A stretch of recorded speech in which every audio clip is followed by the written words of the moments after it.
Hello and welcome to the preview show delivered by FedEx. Jonathan Merryman joined by Chris Rice from Colleague Racing. Chris, we were both out in Las Vegas. How would you grade what we saw on the racetrack? Well, I'm giving everything an A right now. Even though the sand was blowing around, I'm blown away. I got a little, I don't know what's going on with my sinuses, but you know what? I really love the racing. What NASCAR has done with this low downforce, putting a little more grip in the tires is just, they're passing a lot. They're not wrecking a lot, but they're passing a lot, which I really enjoy. Now, Chris, we were talking off camera earlier about grip in Vegas, and how much of a factor did that play with Brad Keselowski shooting by Kyle Busch with 6 to go? Well, you were talking about the sand. How did it take the grip away?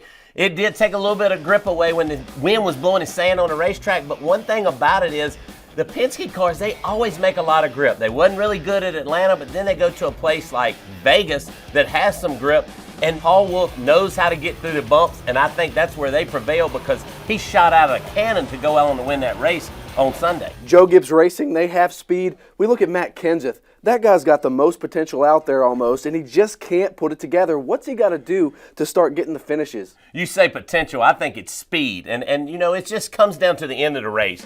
It's just, that was a freak deal, him getting sideways, then Chase Elliott hitting him. He almost had it saved, everyone. We got to look at that. He had it saved. Chase Elliott was just at the wrong place at the wrong time.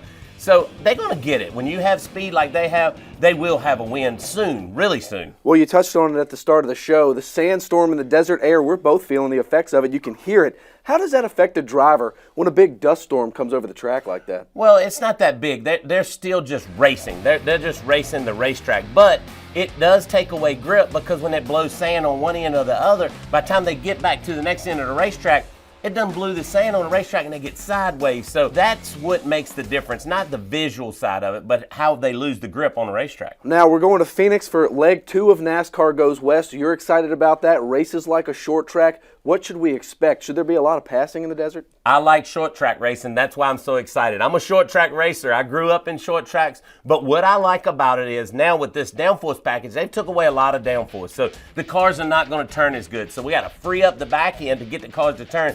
We're going to have a lot of passes off of turn 2 where you see them come up the hill there. We're going to see a lot of passes right there because they're going to have to be loose enough to turn through the middle of 3 and 4. So you're going to see a lot of passes, and that's what I like about this package is we pass a lot. Now, we talk about racing out west, and especially in Phoenix, Kevin Harvick is kind of like the Lone Ranger. He's got everybody covered. Is Harvick going to dominate this race? Well, I don't think he's going to dominate because I think Stewart-Haas still has a lot to figure out on this package. Kevin Harvick, SHR have to figure out how to make speed throughout the whole run, so I don't think he'll dominate.